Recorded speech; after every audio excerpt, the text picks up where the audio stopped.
अस्सलाम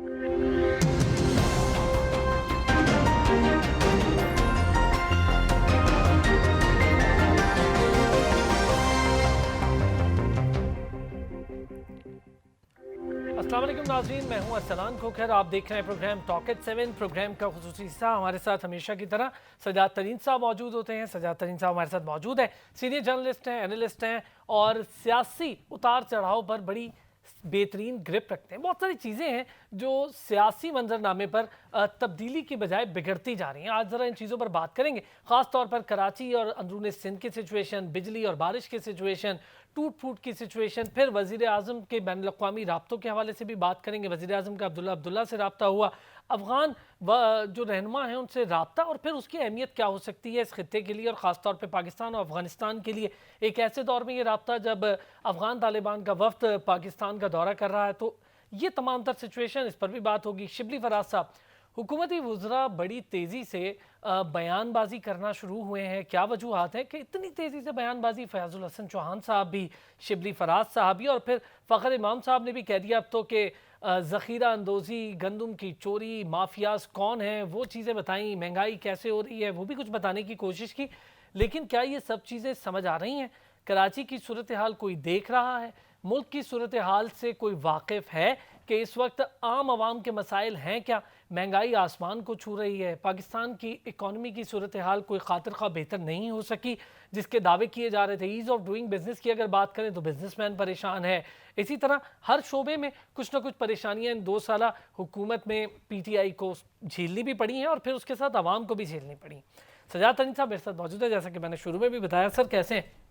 बिल्कुल ठीक सर, मेरा ख्याल है शिबली फराज साहब से थोड़ी सी बात शुरू करूं, फ़खर इमाम साहब से थोड़ी सी बात शुरू करूं, फिर ज़रा वज़ीर आज़म, कराची, बिजली, बैनुल अक़वामी राब्ते, इन पर भी आज बात करते हैं।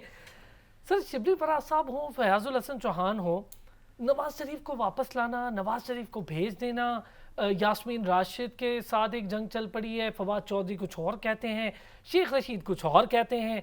शेख रशीद साहब बड़े सख्त जुमले कह जाते हैं वज़ीर आज़म के हवाले से, उनको बैक भी करते हैं, उनको बड़े सख्त जुमले कह देते हैं, फिर वो कुछ पेशगोइयाँ भी करते हैं जिसको अब लोग सीरियस नहीं ले रहे उस तरह से जैसे पहले लेते। शिबली फराज साहब ने कहा कि पॉइंट स्कोरिंग नहीं है मियाँ नवाज़ शरीफ को वापस लाना, आप भी ऐसा ही समझते हैं? देखें, मैं आपको अर्ज़ करूं, बात यह है कि मियां नवाज़ शरीफ को वापस लाने के लिए अचानक हुकूमत मुतहर्रक क्यों हुई और ये बयानात क्यों शुरू हुए और वज़रा क्यों ये आके मंजर आम पर और मीडिया के सामने और ये बातें कर रहे हैं। देखिए, मैं आपको अर्ज़ करूं कि हुकूमत पंजाब की मर्ज़ी से, वज़ीर आज़म की मर्ज़ी से, अदालतों से इजाज़त लेकर मियां नवाज़ शरीफ बाहर गए हैं। ठीक है जी, वो को खुद जेल की दीवार तोड़ के तो बाहर नहीं चले गए ना। अब ये सारे मियां नवाज़ शरीफ को क्यों वापस लाने के लिए मुतहर्रक हो गए हैं और रोज़ प्रेस कॉन्फ्रेंस जिनका आपने जिक्र किया, इसकी बुनियादी वजह यह है कि मियां नवाज़ शरीफ ने आल पार्टीज़ कॉन्फ्रेंस के लिए मौलाना फजलुर रहमान और बिलावल भुट्टो से जो राब्ते किए, इन राब्तों से पहले ऐसे लग रहा था कि शहबाज शरीफ साहब का कोई मूड नहीं है और शायद आल पार्टीज़ कॉन्फ्रेंस नहीं होगी और अपोजिशन जो है वो एक प्लेटफार्म पर जमा नहीं होगी। लेकिन जैसे ही मियां नवाज़ शरीफ मुतहर्रक हुए और उन्होंने खुद रब्ता किया और मौलाना फजलुर रहमान कुछ यकीन दहानियाँ कराईं, कुछ बिलावल भुट्टो को यकीन दहानियाँ कराईं, जिसके बाद अपोजिशन जो है वो एक दफ़ा फिर मुतहर्रक हुई। मौलाना फजलुर रहमान जो हैं उन्होंने छोटी पार्टियों के इजलास तलब किया हुआ है। इसी तरह शहबाज शरीफ साहब जो हैं वो मौलाना फजलुर रहमान से मिले हैं और ये मैं समझता हूँ मुहर्रम के बाद एक आल पार्टीज़ होने वाली है और मैदान सियासत जो है एक दफ़ा फिर गर्म होने वाला है। हुकूमत ने उस गर्मी को पहले ही महसूस कर लिया है। यकीनन प्राइम मिनिस्टर इमरान खान के पास सारी जो है मुख्तलिफ खुफिया इदारों की रिपोर्ट्स मौजूद होंगी और वो इनको बता रहे होंगे कि अपोजिशन क्या करने वाली है या क्या कर सकती है और किस हद तक जा सकती है। एक चीज़ चाहूँगा इसमें ऐड भी कर दें, जो शेख रशीद साहब का बयान है कि मौलाना फजलुर रहमान बच्चे लेकर निकलेंगे और बाकियों में कोई दमखम नहीं है, क्या कोई इशारे हैं, कोई परेशानी है? अच्छा देखिए, मैं आपको अर्ज़ करूं कि शेख रशीद साहब के पास पहले तो अब और कोई ऑप्शन नहीं रहा, ना वो मुस्लिम लीग का अब उनके लिए कोई ऑप्शन है कि मुस्लिम लीग वाले उनके लिए कोई नरम गोशा रखते हैं। पीपल्स पार्टी वाले पहले ही उनसे जो हैं वो फासले पर हैं। उनके लिए यही ऑप्शन है कि वो ज़्यादा से ज़्यादा पीटीआई के लिए बात करें और प्राइम मिनिस्टर इमरान के लिए बात करें। मैं शेख रशीद साहब को 1985 से देख रहा हूँ, जब यहाँ गैर जमाती इलेक्शन हुए, फिर वो जमाती शक्ल अख्तियार कर गए। उसके बाद फिर जनाब जो है मियाँ नवाज़ शरीफ जब मोहतरमा बेनज़ीर भुट्टो के मुखालफत करते थे तो शेख रशीद साहब उस वक्त मियाँ नवाज़ शरीफ के बारे में भी यही बातें करते थे जो आजकल वो कर रहे हैं इमरान खान साहब के बारे में। बिल्कुल इस यही रवैया था, इसमें सिर्फ नामों की तब्दीली हैं बल्कि उनका अंदाज़ बयां यही होता था। फिर उसके बाद मैंने देखा जब मुशर्रफ आ गए तो उनका मुशर्रफ के लिए यही बयान, अंदाज़े बयान था, और नवाज शरीफ के लिए वो उसी तरह मुखालफत किया करते थे। आज वो इमरान खान साहब के साथ हैं और फिर नवाज शरीफ और पीपल्स पार्टी दोनों के लिए वो यही बात करते हैं। और मौजूदा हुकूमत में अरसलान साहब, मौजूदा हुकूमत में वाहिद शेख रशीद साहब एक ऐसे वजीर हैं जो अपनी वजारत की तरफ तवज्जो कम देती हैं। आप उनके पिछले 2 साल बयानात की सर दौर मैं में चाहूंगा कि सेनेटर मंजूर काकड़ साहब ने भी हमें ज्वाइन कर लिया, जरा आप उनसे भी बात कर लें और हम भी उनसे जरा बात कर लेते हैं। सेनेटर साहब बहुत शुक्रिया आपका, अस्सलाम वालेकुम, कैसे हैं सर? वालेकुम सलाम, कैसे हैं आप लोग? ठीक सर अल्लाह का शुक्र है सर। जी सर, ये बताएं कि इस वक्त हुकूमत जो है वो बज़ाहिर को नजर नहीं आ रही कि अवाम की बेहतरी के लिए काकड़ साहब को इकदाम करे। महंगाई, बेरोजगारी की तरफ से अवाम बहुत मुश्किलात का शिकार है। जी सजाद साहब, बिल्कुल आपने कहा कि गवर्नमेंट नजर नहीं आ रही। गवर्नमेंट बिल्कुल है भी और काम भी कर रही है, ये नहीं कि नहीं है। और महंगाई के हवाले से जैसे आपने बात रखी है, महंगाई अगर हम देख लें, ये जैसे कि आलमी मंडी में चीजें बढ़ने से या डॉलर का बढ़ना या कुछ और बढ़ना, तो लाजमी चीजें भी उसके साथ महंगी हो जाती है। जैसे कि ये सिनेरियो जो चला है और बीच में जो ये कोविड-19 भी आया, इसकी वजह से चीजें इधर उधर, बिल्कुल महंगाई होगी, बिल्कुल है। लेकिन गवर्नमेंट की तरफ से इसके ऊपर काम भी हो रहा है। कोशिश यही हो रही है कि खासकर आवाम को, पब्लिक को, जो नीचे का तबका है, उनको रिलीफ दिया जाए। अब जैसे एहसास प्रोग्राम के हवाले से भी काफी हद तक कोशिश हुई है सरकार की जानिब से, गवर्नमेंट की जानिब से, कि जो लोग मुश्किलात में थे उन तक उनकी रसाई हुई है और वो रसाई उन तक हो चुकी है। और इंशाल्लाह कोशिश भी ये हो रही है कि जल्द से जल्द और जितना भी जल्दी हो सके महंगाई के हवाले से जो चीजें हैं, महंगाई पे काबू के हवाले से जो चीजें हैं, ये तो एक सिलसिला चल रहा है और इंशाल्लाह ये हो जाएगा। काकड़ साहब, बलोचिस्तान में बारिशों की वजह से जो सूरत हाल है, जो लोगों की मुश्किलात है, वहाँ सूबाई गवर्नमेंट क्या कर रही है? चीफ मिनिस्टर क्या कर रहे हैं वहाँ?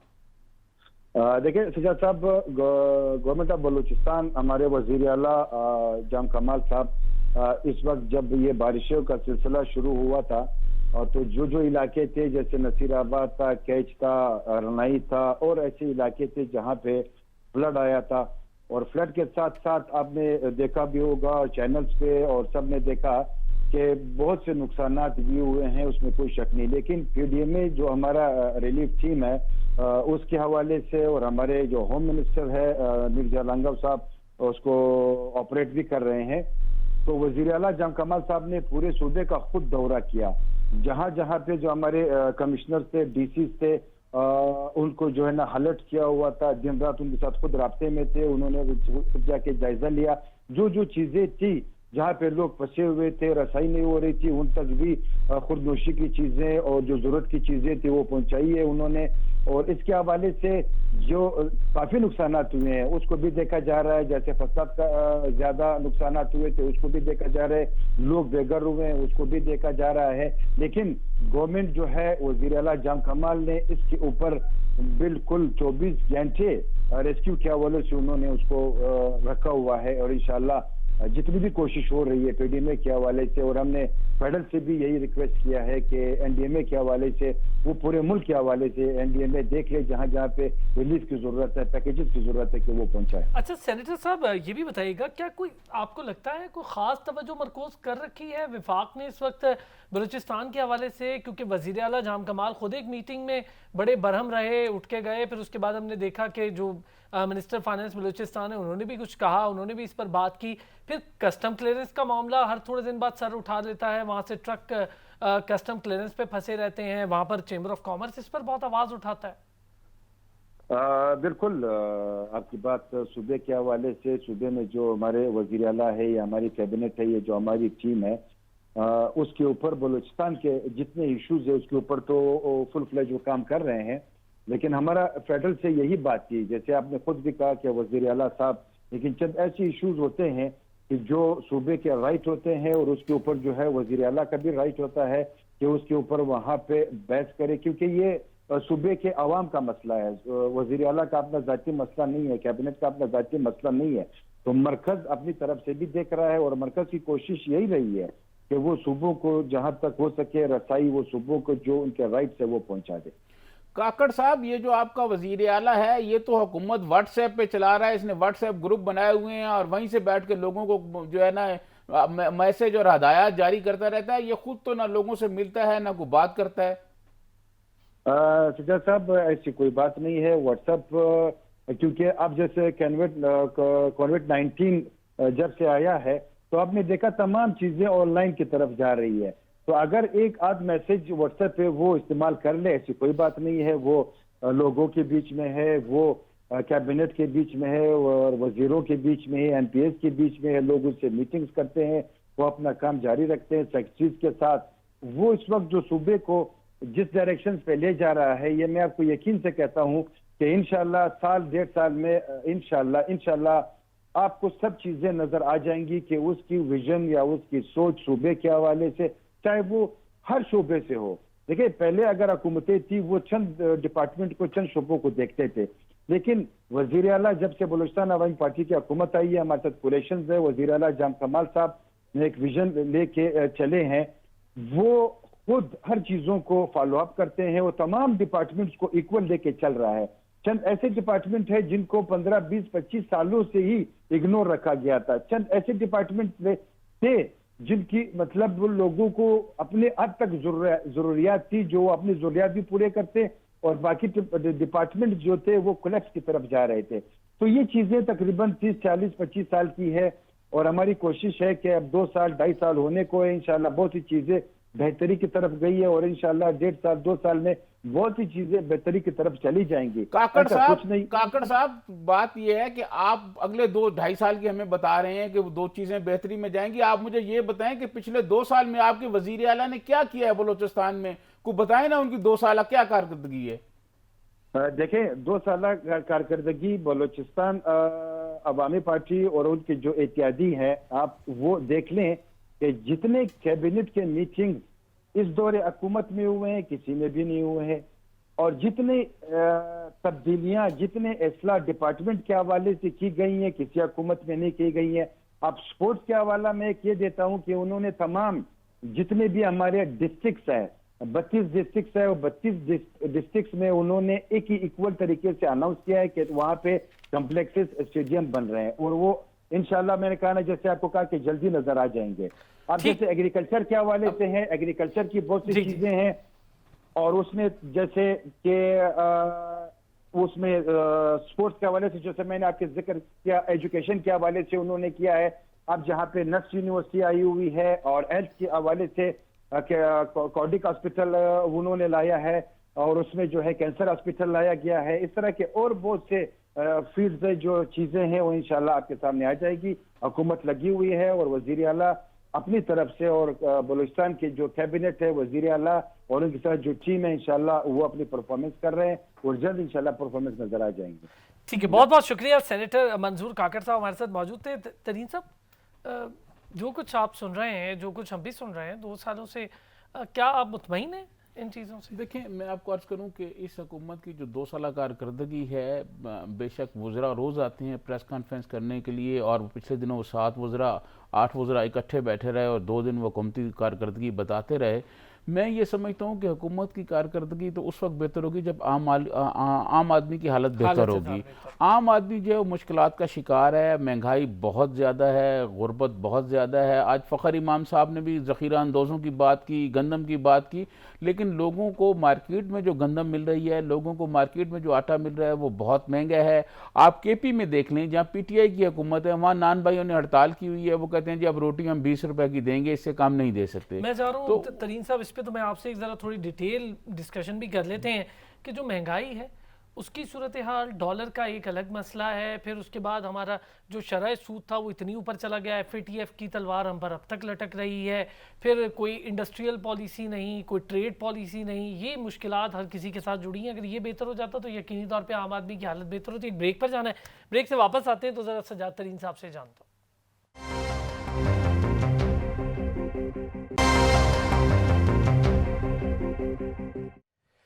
Welcome back. और ब्रेक पर जाने से पहले सजाद तरीन साहब से मैं कुछ जानना चाह रहा था कि जो हुकूमती दावे हैं, क्या हुकूमत के इस वक्त प्रैक्टिकल काम उस पर पूरे उतरते हैं या उसके बरक्स हैं? अगर हम कराची की बात कर लें तो कराची में पीपल्स पार्टी मुश्किलात का शिकार रहती है और पीपल्स पार्टी से ज़्यादा आवाम मुश्किलात का शिकार रहती है।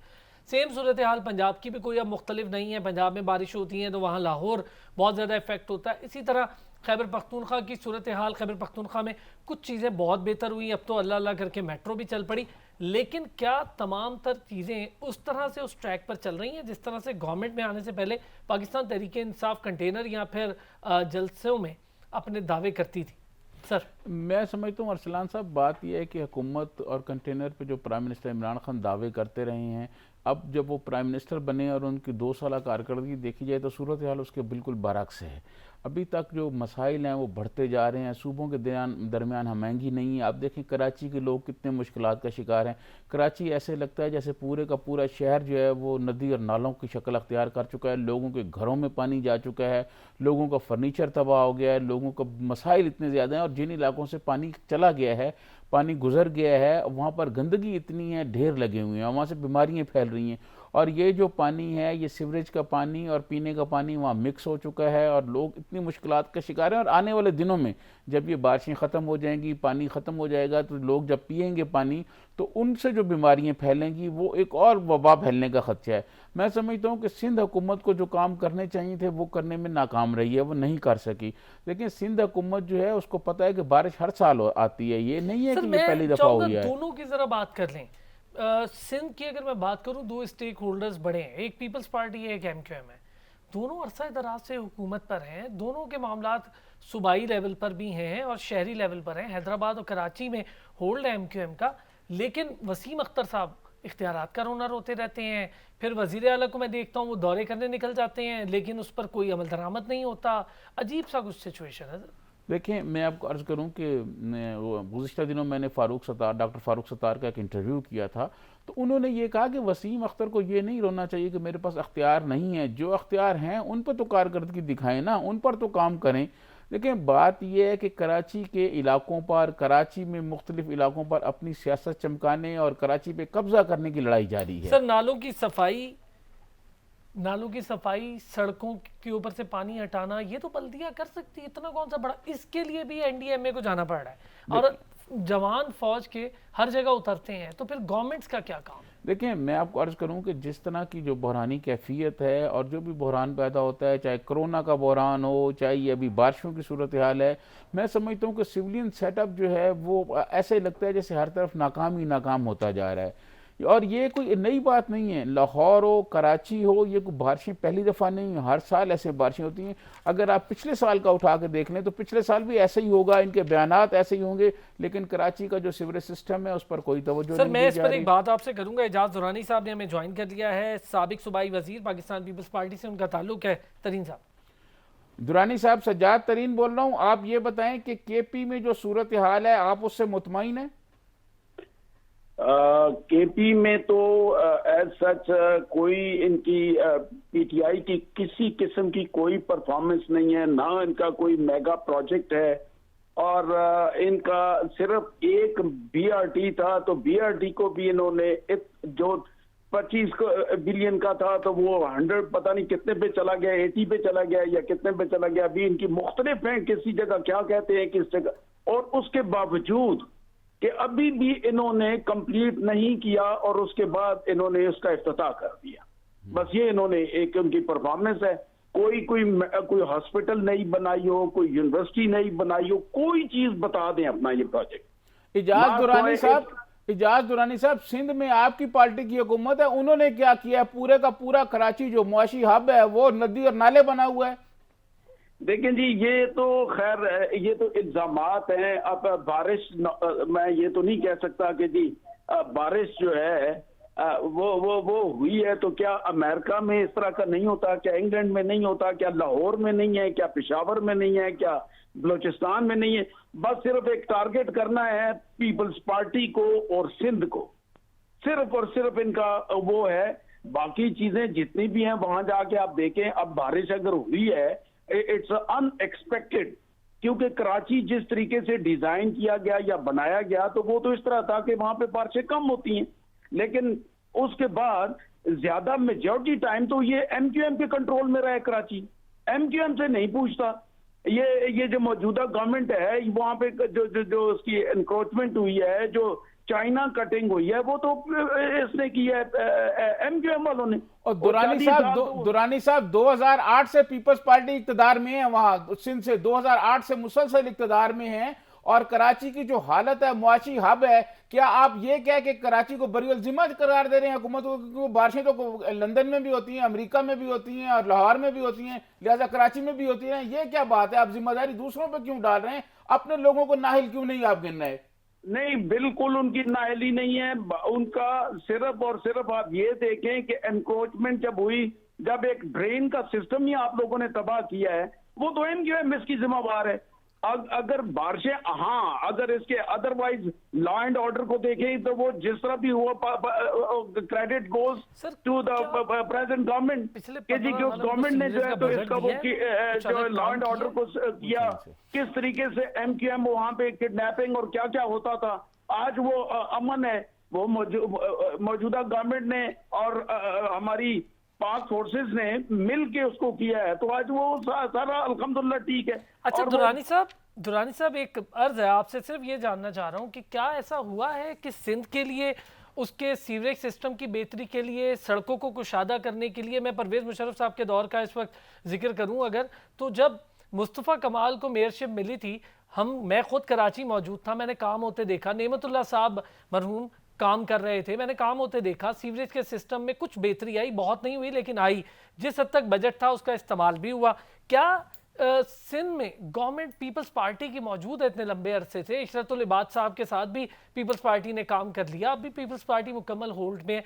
क्या सारा बोझ एमक्यूएम पर ट्रांसफर कर सकते हैं बल्दियाती इदारों पर कि उनका काम है सीवरेज सिस्टम ठीक करना? मैं इसमें मेजॉरिटी जो रिस्पॉन्सिबिलिटी होती है वो जाती है टू द लोकल गवर्नमेंट और उनकी लोकल बॉडीज के जो वो वहाँ पे अदारे मौजूद हैं।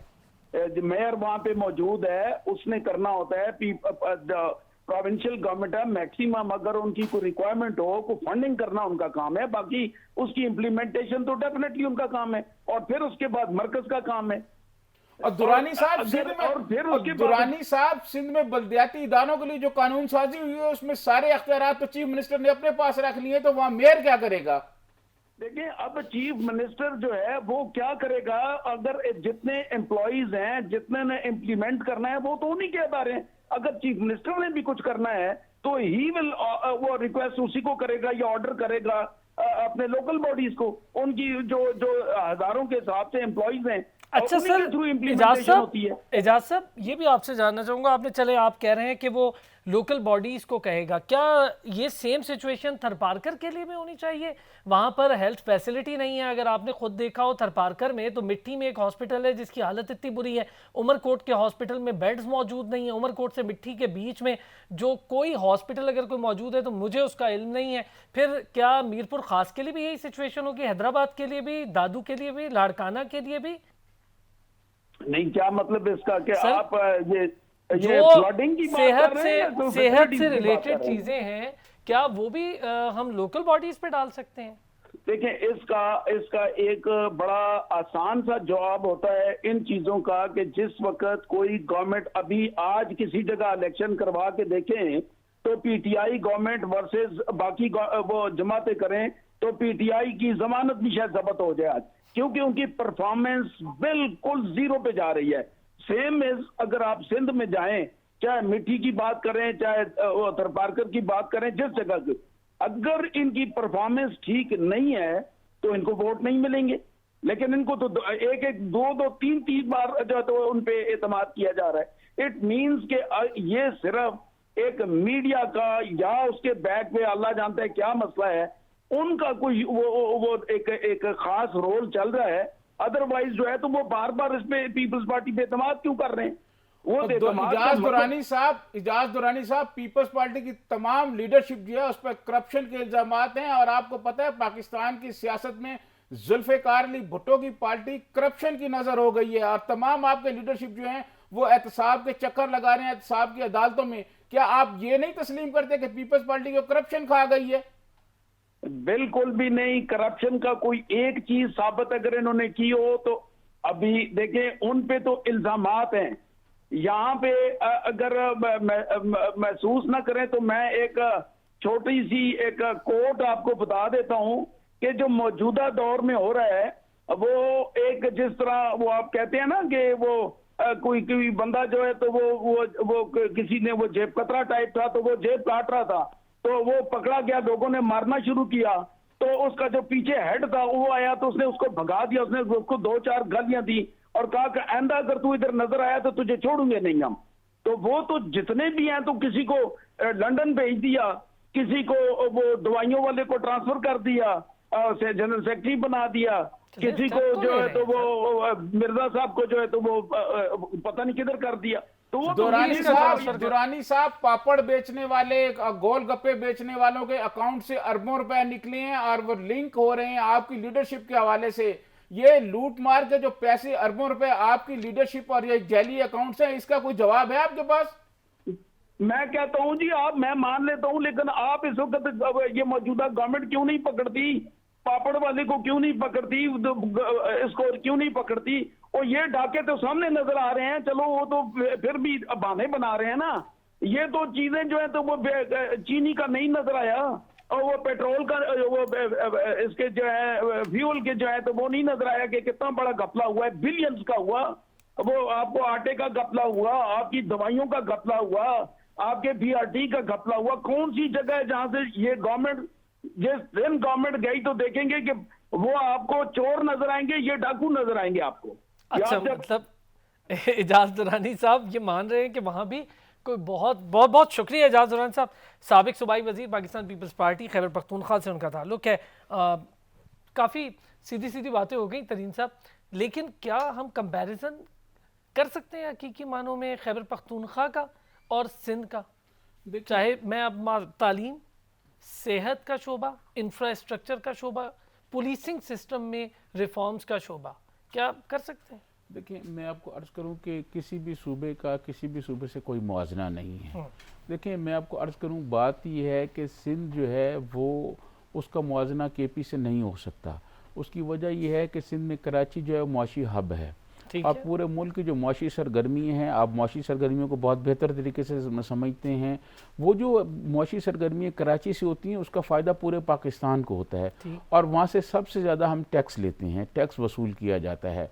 कराची का किसी शहर से कोई मुआवजा नहीं है। अब देखें, मैं आपको अर्ज़ करूं, ये जो बात की जाती है कि जी लाहौर में बारिशें नहीं होती, लंदन में इसका मतलब क्या हम ये लें कि अगर लाहौर में बारिश हुई तो ठीक है, कराची को भी हम लावारिस छोड़ दें? आप ये देखें कि वहाँ जो गरीब लोग हैं जिन्होंने अपने घर में फर्नीचर रखा हुआ है, जिन्होंने अपने घर में सामान रखा हुआ है, घर की बिल्डिंगें बनाई हुई हैं, आप बताएं वो पानी से सब कुछ खत्म हो गया है। तो उसका जवाब ये पेश किया जाए कि क्योंकि बारिशें तो लाहौर में भी होती हैं, न्यूयॉर्क में भी होती हैं, लंदन में भी होती हैं। ऐसा नहीं है, इनको जवाब देना होगा, इनको ये बताना होगा कि ये कराची में जो कुछ हुआ है इसका जिम्मेदार कौन है, और जिम्मेदार वही हैं जो हुक्मरान है इस वक्त। इसमें ये नहीं है कि जी MQM इतना अरसा रही है, फलाना इतना अरसा रही है। बात यह कि 2008 के बाद मुसलसल पीपल्स पार्टी वहाँ हुकूमत में है। सर, उससे पहले भी ऑन एंड ऑफ क्या कर रहे हैं? बिल्कुल ठीक है, मुझे एक ब्रेक लेना है, ब्रेक से वापस आते हैं तो जरा दीगर कुछ मसाइल हैं उस पर भी बात करेंगे।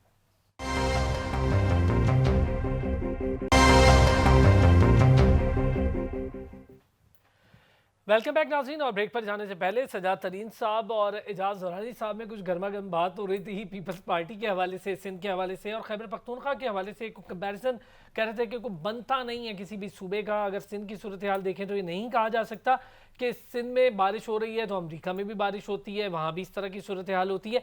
रेन एमरजेंसी नाफिज की जाती है, रेन अगर फोरकास्टिंग हो चुकी है, पहले से बता दिया गया है महकमा मौसमियात की जानिब से शदीद बारिशें होंगी, तो क्या दौरे करने से सारे मामला हल हो जाते हैं? जब वज़ीर आला खुद गाड़ी से उतरते हैं, सूखी जगह पर खड़े हो जाते हैं, जबकि उसके बरक्स मैं देखता हूं कि पाक आर्मी के जवान खुद उतरते हैं और बुरी बुरी सिचुएशंस में उतरते हैं। लोग छतों पर रह रहे हैं कराची में, ख़ास तौर पे मैं अगर लांडी, कोरंगी, बल्दिया टाउन और फिर इसी तरह मलीर के वो दूर दराज के इलाके जो बिल्कुल आखिर में जाकर हैं, वहाँ की बात करूँ तो छतों तक पर खाना पहुँचाने और फिर इमदादी कार्रवाइयाँ इस वक्त की जा रही हैं। तो MQM और पीपल्स पार्टी का रोल वहाँ कमी दिखाई दे रहा है। सजाद तरीन साहब से ज़रा, तरीन साहब ये तो हमने काफ़ी बात कर ली, मुझे बताएं, हम आटा बहरान की बात सुन लेते हैं, चीनी बहरान की बात सुनते हैं, माफियाज की बात सुन लेते हैं, कभी हम महंगाई के हवाले से माफियाज की बात सुन लेते हैं। वज़ीर आज़म खुद कहते थे कि अगर आलू की कीमत बढ़ जाए तो हुक्मरान चोर और करप्ट होते हैं, डॉलर की कीमत बढ़ जाए तो मुसीबत होती है, हुक्मरान ये करते हैं, कर्जा ले लें तो हुक्मरान ऐसे होते हैं,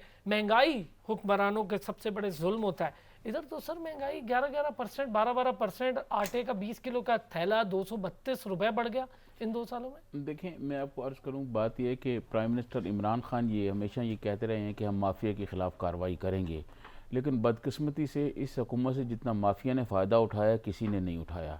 देखें, आपके सामने पेट्रोल सस्ता हुआ, पेट्रोल मार्केटों से गायब हो गया, लोगों को पेट्रोल नहीं मिला।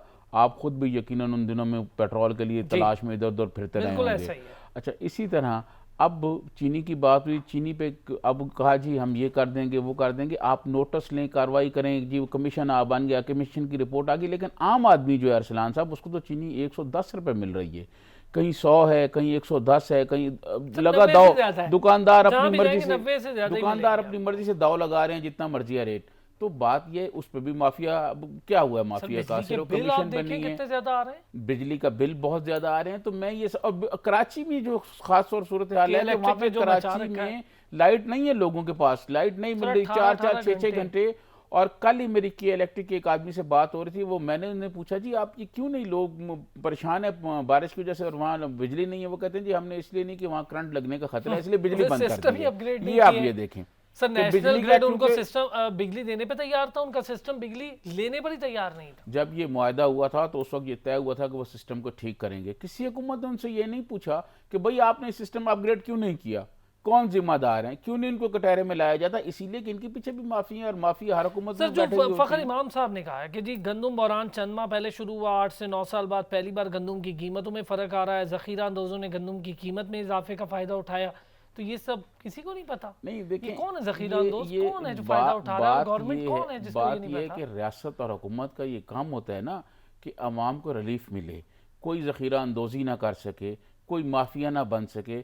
अगर कोई जखीरा अंदोज है तो उनके खिलाफ एक्शन मैंने और आपने तो नहीं करना ना, उनके खिलाफ एक्शन गवर्नमेंट ने करना है। गवर्नमेंट कहाँ सोई हुई है, गवर्नमेंट आखिर क्यों नहीं कर पा रही। सबसे बड़ा सूबा पंजाब इनके पास है और प्राइम मिनिस्टर के वसीम अकरम प्लस जो है वो चीफ मिनिस्टर है वहाँ पर, आजकल मीडिया में बहुत आ रहे हैं, वो बातें भी बहुत कर रहे हैं। आप मुझे ये बताएं कि उनका काम नहीं है, नैब भी जा रहे हैं और बात ये है कि उनका काम नहीं है कि माफिया के खिलाफ एक्शन करें। अच्छा सर, एक बात बताएं तरीन साहब, हम 2 चीजें अगर देखें, अवाम ज्यादातर की अगर राय हम सुने, आप खुद लोगों से मिलते हैं, हम भी मिलते हैं, लोग ये कहते हैं कि हुकूमत ने नैब, देखें आप एहतसाब की बात करें तो बहुत अच्छी बात है, एहतसाब होना चाहिए, जिन्होंने पाकिस्तान को नुकसान पहुंचाया किसी को नहीं छोड़ना, लेकिन क्या सिर्फ एक जानिब तवज्जो मबजूल करवा देने से गवर्नमेंट अपनी कामयाबी शो कर सकती है? देखिए, मैं आपको अर्ज करूँ, जो एहतसाब के हवाले से आपने बात की ना, एहतसाब का तो अब ये दफ्तर बंद होना चाहिए। उसकी वजह यह है कि इस पर सुप्रीम कोर्ट जो पाकिस्तान की सबसे बड़ी अदालत है और उनके मोहतरम जजेस ने जो अपने फैसलों में जो बातें कही हैं, जो मार्क्स हैं, उसके बाद मैं समझता हूँ कि इस पर जो है इसकी तंजीम में नौ होनी चाहिए और इसमें बहुत बड़ी बुनियादी तब्दीलियों की ज़रूरत है। और देखें, ये जो नैब का कानून है, मैं आपको अर्ज करूँ, इसमें प्रॉब्लम्स बहुत सारी हैं, लोगों पे इल्जामात लगाए जाते हैं, उनको 90 दिन के लिए पकड़ा जाता है। हम नेशनल अकाउंटेबिलिटी ब्यूरो रखते हैं, उसके साथ एंटी करप्शन भी रख लेते हैं, FIA भी हमारे पास होती है, पुलिस भी हमारे साथ काम कर रही होती है। ये इतने सारे इदारों का काम एक साथ एक ही जगह पर हो जाए तो ज़्यादा बेहतर नहीं है? आप देखें, बात यह है कि ये जो कानून जितने बनाए जाते हैं, इन कानून में ऐसे रास्ते रखे जाते हैं, ऐसे रास्ते रखे जाते हैं कि पिछले 2 साल में जितने भी लोग पकड़े गए हैं उन पर किसी के खिलाफ कोई चीज़ साबित हुई है?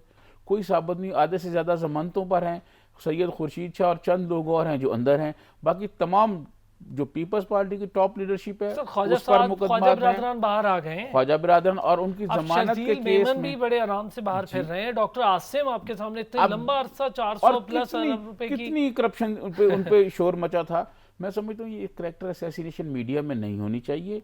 ये अगर किसी के पास कोई खिलाफ कोई सबूत है वो कोर्ट में पेश करना चाहिए। जो नैब का तरीक़ाकार है, जो इन्वेस्टिगेशन का तरीक़ाकार है, जो फिर अदालत में मुकदमात और रेफरेंस बनाने का तरीक़ाकार है, इसमें तब्दीलियाँ चाहिए। सर, कवानीन में करने से कोई तब्दीली हो जाती है जो अभी कर रहे हैं? जी, ये अभी जो कर रहे हैं वो तो मैं समझता हूँ कि देखें, वो तो फिर हुकूमत ये कहती है जी ये NRO मांग रहे हैं, वो कहते हैं जी NRO किसने मांगा। अब मैं कल वज़रा 1-2 को सुन रहा था, बात यह है कि जब अपोजिशन से ये पूछा गया कि नैब के कवानीन को बेहतर बनाने के लिए आप अपनी तजावीज़ दें, तो उन्होंने अपनी तजावीज़ दे दी अपनी मुताबिक, जो उनके फ़ायदे के मुताबिक थी। अब उस पर हुकूमत कर रही है सियासत।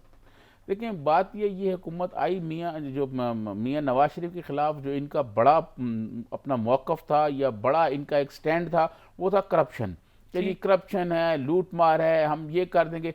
पिछले 2 साल में एक बंदा सजा नहीं इनको दिलवा सके। मियाँ नवाज शरीफ भी जो गए हैं वो करप्शन में नहीं गए, अकामे पे गए हैं। ठीक है, तो बात यह है कि वो कहाँ गई करप्शन। और दूसरी तरफ आप देखें, जो हुकूमती खुद मेम्बरान है, राजा रियाज ने बजट इजलास के दौरान ये कहा था कि पहले जो काम 10,000 में होता था वो 30,000 में होता है। सबसे बड़ा इशू एक आपके अगर रेंटल पार्क, राजा परवेज अशरफ आपके सामने है, वो सुकून से बाहर फिर रहे हैं। अब नैब को दोबारा उस पर कार्रवाई, तो पहले वो कार्रवाई क्यों नहीं कर लेता नैब? देखिए अब तो उस पर कुछ नहीं हो सकता क्योंकि वो बरी हो चुकी हैं। बिल्कुल, जब वो बरी हो चुकी हैं, नैब जो मर्जी करता रहे, अब कोई कुछ नहीं होगा।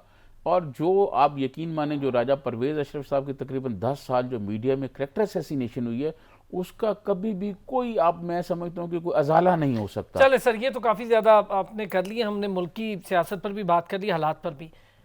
वज़ीर आज़म और शाह महमूद कुरैशी साहब एक टीम के तौर पे खारजा पॉलिसी को कैसे देखते हैं 2 साल की? अब्दुल्ला से टेलीफोनिक रब्ता भी हुआ, अफगानिस्तान की सिचुएशन पर कैसे जा रहे हैं मामला? देखिए मैं आपको अर्ज़ करूँ, बात यह है कि हमने अफ़गानिस्तान में जो तालिबान और अमेरिका को मुज़ाकरात की टेबल पर लाने के लिए बड़ी मेहनत की, और मैं समझता हूँ हमारा बड़ा रोल था, क्योंकि हम ये चाहते हैं कि अगर अफ़गानिस्तान में अमन होगा तो पाकिस्तान में अमन होगा। अफ़गानिस्तान का अमन जो है हमारे हक़ में है, हमारे हक़ में क्या, पूरे ख़ित्ते के हक़ में है। पूरे ख़ित्ते के हालात बेहतर हो सकते हैं। और आपको याद होगा हमारे army chief general Qamar Javed Bajwa साहब ने एक दफ़ा कहा था कि अब मुल्क नहीं ख़ित्ते तरक्की करते हैं, तो इससे पूरा ख़ित्ता आगे बढ़ेगा। हम तो कोशिश कर रहे थे कि इंडिया से भी हमारे ताल्लुकात अच्छे हों। पिछले साल उन्होंने जो कुछ 5 अगस्त को किया और कश्मीर पे फिर टेंशन बढ़ गई, वरना हमारा तो प्राइम मिनिस्टर जो हैं उनसे भी बात करने के लिए तैयार थे। कई दफ़ा उन्होंने फ़ोन किया मोदी को, उन्होंने फ़ोन अटेंड नहीं किया। तो खित्ते की सूरत हाल हम तो चाहते हैं बेहतर हो, उसमें अफ़गानिस्तान एक बड़ा अहम मुल्क है खित्ते का। हमने अमेरिका के साथ तालिबान को बिठाया, फिर अमेरिका ने मुआहदा कर लिया, लेकिन उस मुआहदे के दौरान अफ़गान हुकूमत थी अशरफ गनी साहब की, उनको उन्होंने ज़रा बाहर रखा। इस पे वो उनकी कोई नाराज़गी थी, फिर एक तनाज़ा पैदा हो गया कैदियों की रिहाई के हवाले से, वो भी काफ़ी हल हो गया। लेकिन ये मामला भी हल हो जाएगा। मैं समझता हूँ कि तालिबान के जो छोटे छोटे मसाइल हैं उनके हवाले से वो यहाँ आए हुए हैं, उन्होंने अमन हो जाएगा वहाँ पर। तरीन साहब, वक्त की कमी, काफ़ी ज़्यादा डिस्कशन, बहुत सारी चीज़ों पर बैन अवी मामले को भी डिस्कस कर लिया। बहुत शुक्रिया नाज़रीन, आपका भी अपना ख्याल रखिएगा। अब तक के लिए इतना ही।